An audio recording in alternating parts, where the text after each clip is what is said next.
नमस्कार, hornbill TV Bharat में स्वागत।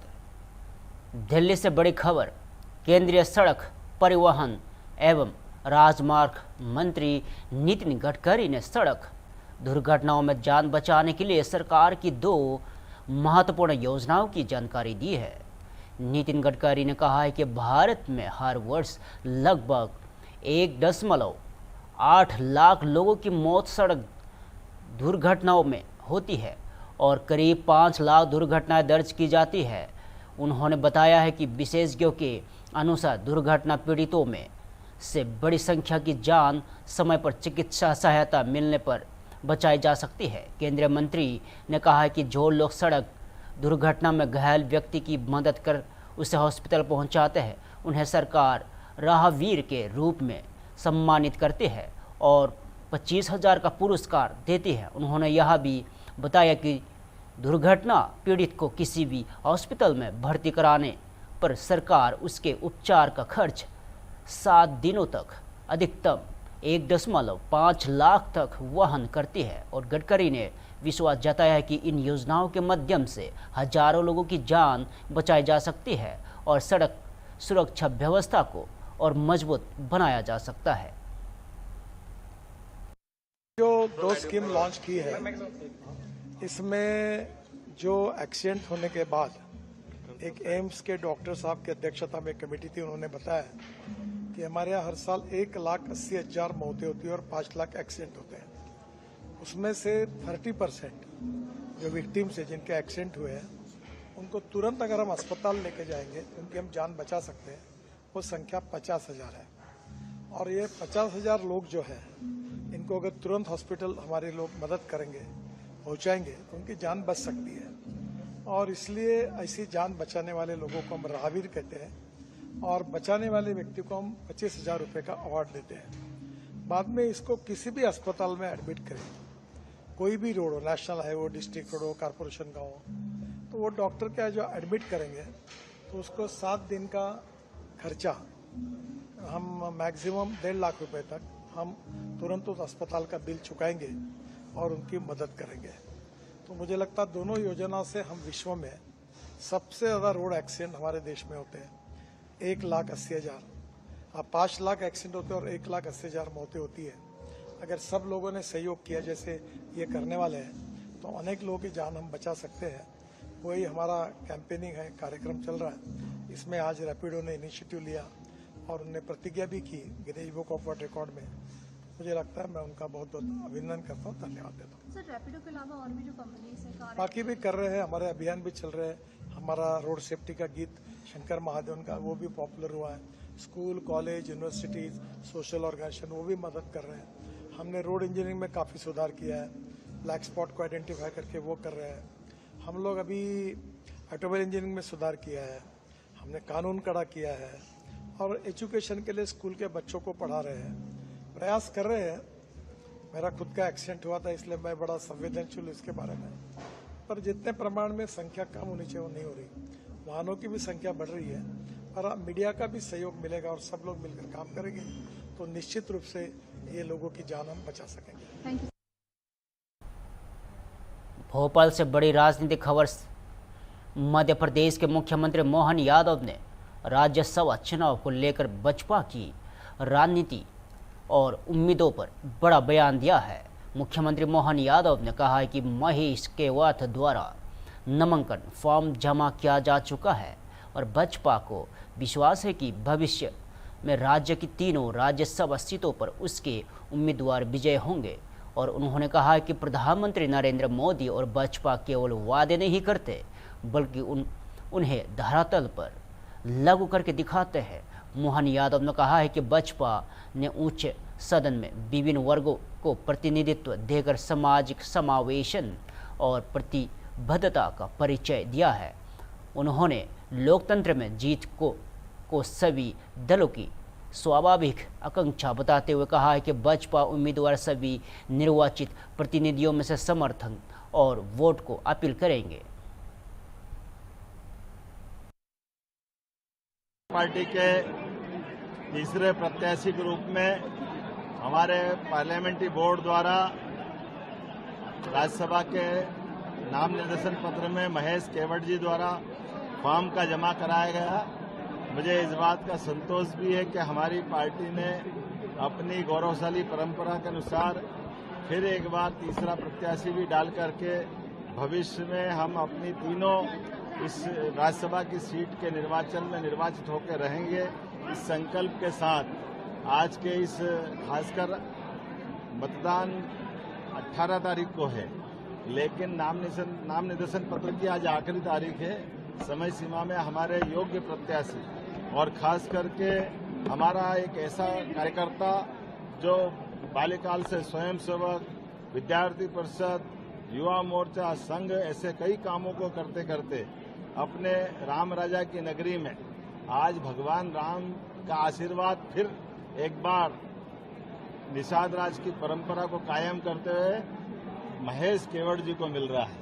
भगवान राम के राम राज्य का स्मरण कराते हुए सभी वर्गों की समानता के लिए सबका साथ, सबका विकास, सबका विश्वास, सबका प्रयास यशस्वी प्रधानमंत्री और हमारी पार्टी केवल कहती नहीं है, करके दिखाती है। हमें अत्यंत आनंद है हमारे अपने एक ऐसे वर्ग का जिसका लोकसभा, विधानसभा में कहीं इधर हमारे समाज का माझी, मल्ला, रेकवार, इस प्रकार के केवट इस समाज का प्रतिनिधित्व की कमी थी। मुझे इस बात का भरोसा है भारतीय जनता पार्टी ने सीधे उच्च सदन में प्रतिनिधित्व देकर के हमारी सब वर्गों के प्रति जो प्रतिबद्धता है वो उसका शंखनाद है। हम पूरा प्रयास करेंगे। निश्चित रूप से लोकतंत्र में विजय होना ये हर एक पार्टी की इच्छा होती है। मुझे पूरा भरोसा भारतीय जनता पार्टी अपने तीसरे प्रत्याशी को भी विजय मार्ग पर लेके चलेगी। मेरी अपनी ओर से इस अवसर पर माननीय अध्यक्ष जी श्रीमान हेमंत खंडेलवाल जी, हमारे पूर्व अध्यक्ष श्रीमान राकेश सिंह जी, पूर्व अध्यक्ष बीडी शर्मा जी, हमारे प्रभारी डॉक्टर महेंद्र सिंह जी, हमारे वरिष्ठ नेता माननीय कैलाश जी, प्रहलाद जी, इस अवसर पर दोनों डिप्टी सीएम और सारे के सारे सांसद, विधायक, सब पूरी पार्टी इस ताकत के साथ लगी है। मैं अपनी ओर से सबका आभार भी मानता हूं और एक बार फिर जब तक हम विजय प्राप्त नहीं कर लें तब तक हम शांति से नहीं बैठेंगे, क्योंकि निर्वाचन में जनता का विश्वास इसमें इनडायरेक्ट मिलता है, लेकिन निर्वाचित जनप्रतिनिधियों का आशीर्वाद चाहिए रहता है। इसलिए क्या कांग्रेस, क्या बीजेपी, हमारा प्रत्याशी सभी से वोटों की अपील करेगा। एक बार फिर आज के अवसर पर हम इनके निर्देशन पत्र जमा कराने के बाद हम सब बधाई देते हैं। बहुत धन्यवाद। हैदराबाद से बड़ी खबर। केंद्रीय मंत्री जी किशन रेड्डी ने देश के कोयला और खनन क्षेत्र में पिछले वर्ष में हुए बदलाव को लेकर बड़ा बयान दिया है। जी किशन रेड्डी ने कहा है कि प्रधानमंत्री नरेंद्र मोदी के नेतृत्व में बीते 12 वर्षों में कोयला और खनन क्षेत्र में व्यापक सुधार हुए हैं। उन्होंने दावा किया है कि पहले जहां कोयले की कमी और आवंटन में अनियमितताओं की शिकायतें सामने आती थी, वहीं अब पारदर्शिता और सुशासन के साथ व्यवस्था को मजबूत किया गया है।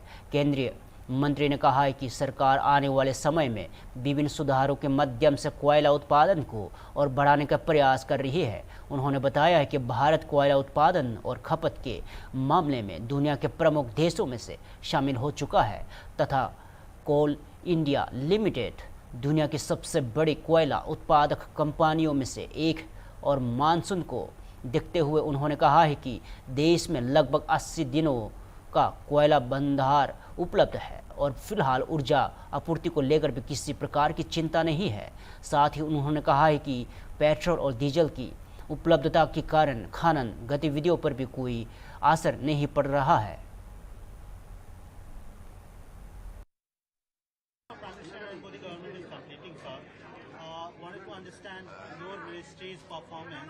बारह साल में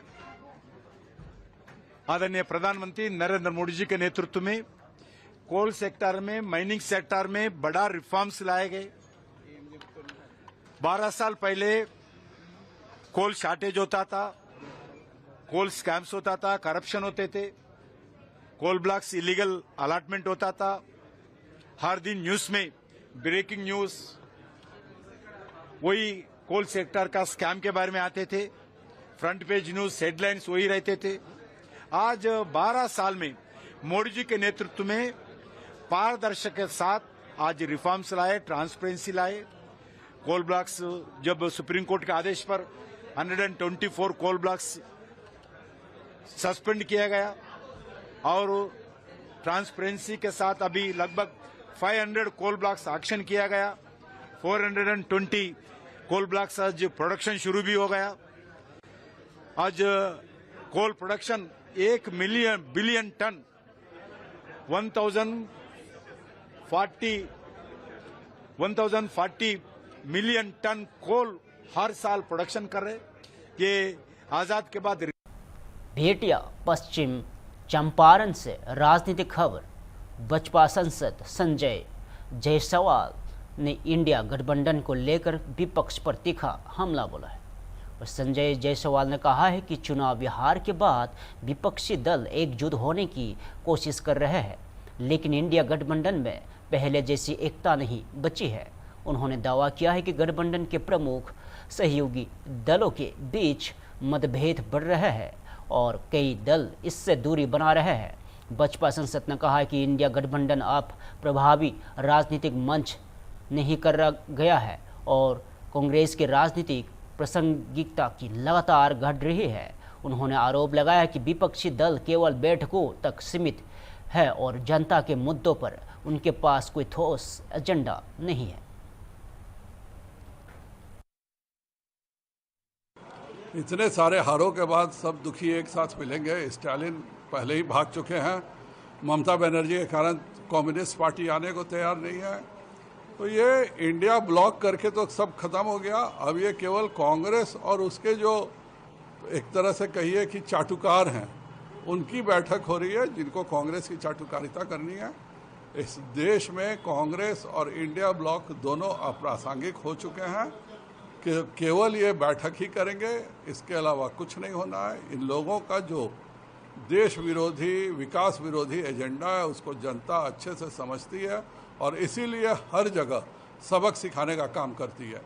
एकमात्र कांग्रेस जीती है केरल में और वहाँ का नतीजा ये हुआ है कि जो गांव वालों की ज़मीन थी जिसको वक्फ ने गलत ढंग से हड़पने का साजिश किया था, सबसे पहला फैसला किया कि जितने भी वहाँ हिंदू और ईसाई गांव वाले थे उनको निकाल करके और वह ज़मीन वक्फ बोर्ड को देने का काम किया है।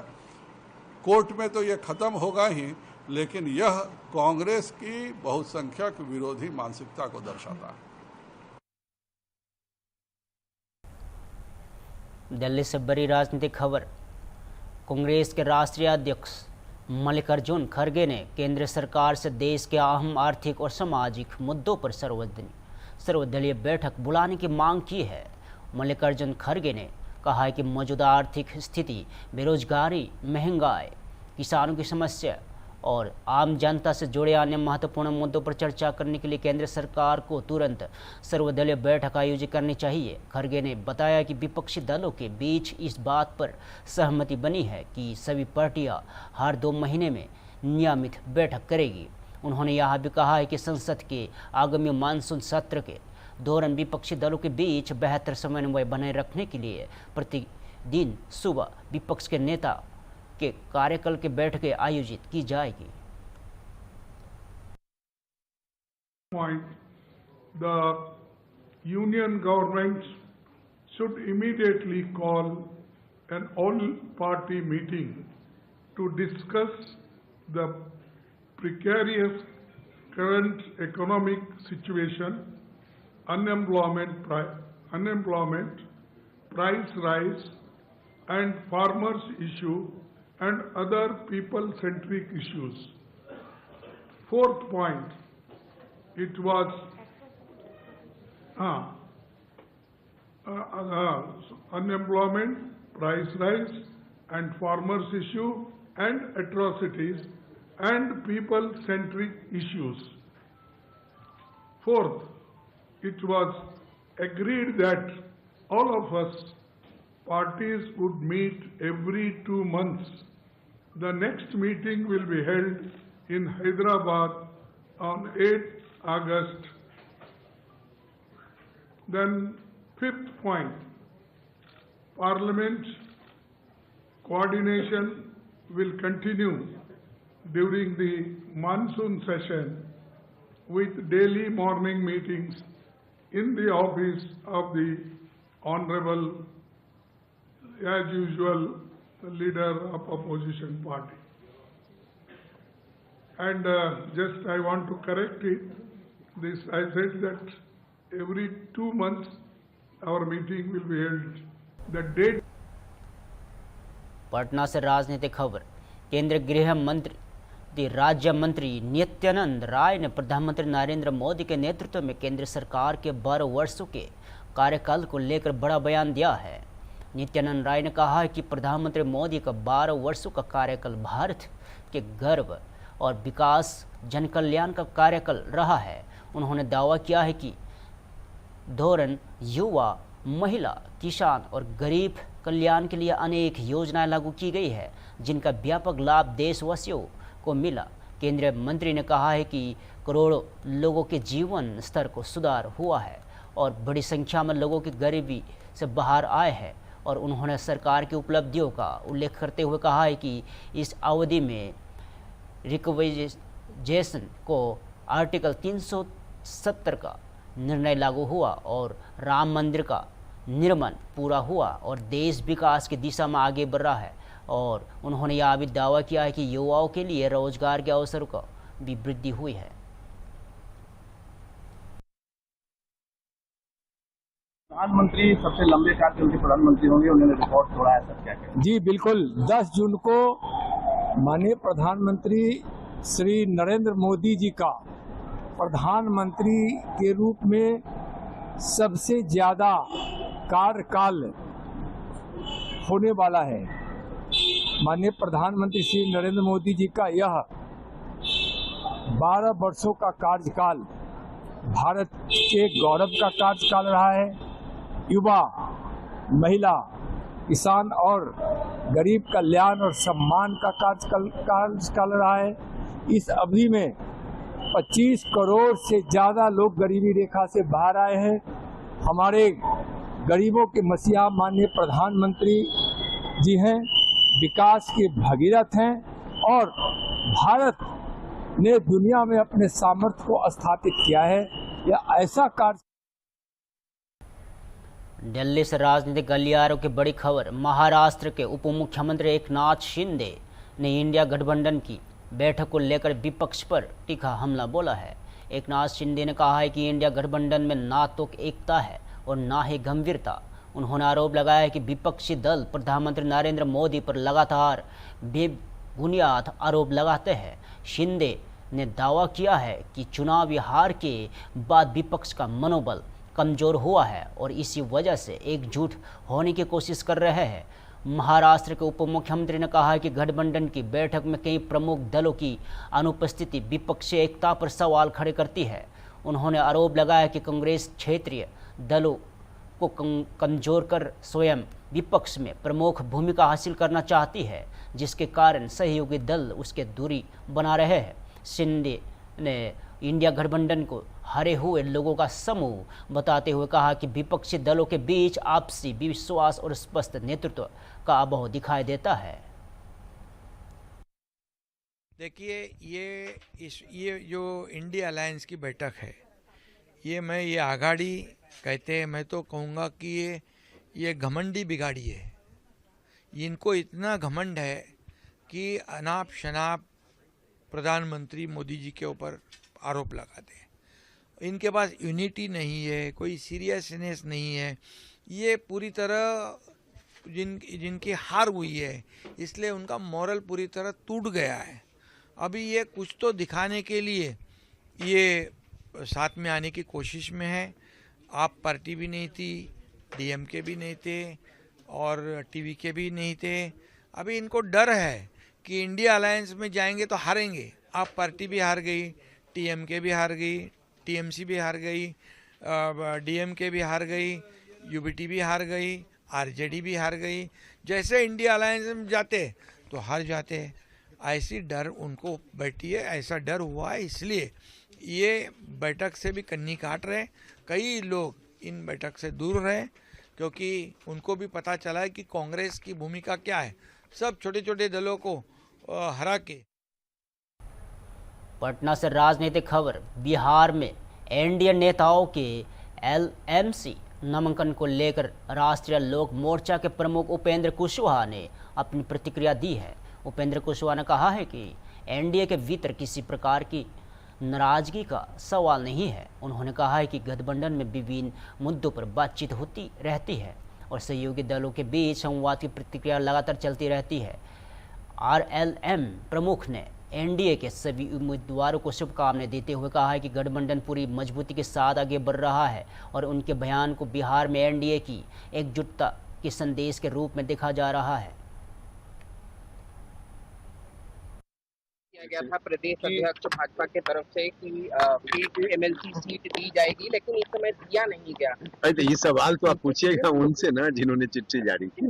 सर क्या आप लोग नाराज हैं? नहीं, इसमें नाराजगी का कोई सवाल नहीं मिली। अरे भैया नाराजगी का क्या सवाल? कोई बातचीत हुई सर? बातचीत तो हमेशा होते रहती है। मतलब दीपक प्रकाश तो वो है कि सर उनको भी इस बार वो एक सीट आपको मिलनी थी। अरे ठीक है भैया, तो यह सवाल उनसे पूछिए, बाकी उसके लिए क्या है, फिर नहीं मिलेगी। इस पर चर्चा चल रही है कि एनडीए से भी अलग हो सकते हैं। कौन चर्चा कर रहा है? कौन चर्चा कर रहा है? फालतू की चर्चा। चलिए, धन्यवाद। बीजेपी के सब लोगों को मेरी ओर से शुभकामना है। एनडीए के तमाम उम्मीदवार जिन लोगों ने नामांकन किया है, सब लोगों को मेरी ओर से शुभकामना है। सब लोगों की जीत की गारंटी भी है। निर्विरोध चुने जाएंगे सब लोग। सर आप लोगों को भी एक सीट मिलनी थी। एक्चुअली वो तो ओवर हो गया ना, जो मिला, जिनको मिला सबको मेरी शुभकामनाएं। कोई दूसरा विकल्प सामने आएगा क्या? अभी तक मंत्री है। अरे मंत्री जब तक एनडीए के नेता सब लोगों ने मिलकर बनाया है, जब तक के लिए बनाया है, बने रहेगा। तो बातचीत का कोई प्रयास किया गया है बीजेपी के लिए? वो कब तक सर सदन की सदस्यता कब तक? अरे सदन की सदस्यता जब आवश्यकता होगी वो हो जाएगी, उसके लिए क्या चिंता है। फिलहाल के लिए इतना ही। ताज़ा खबर देखते रहे हम मिलते भारत।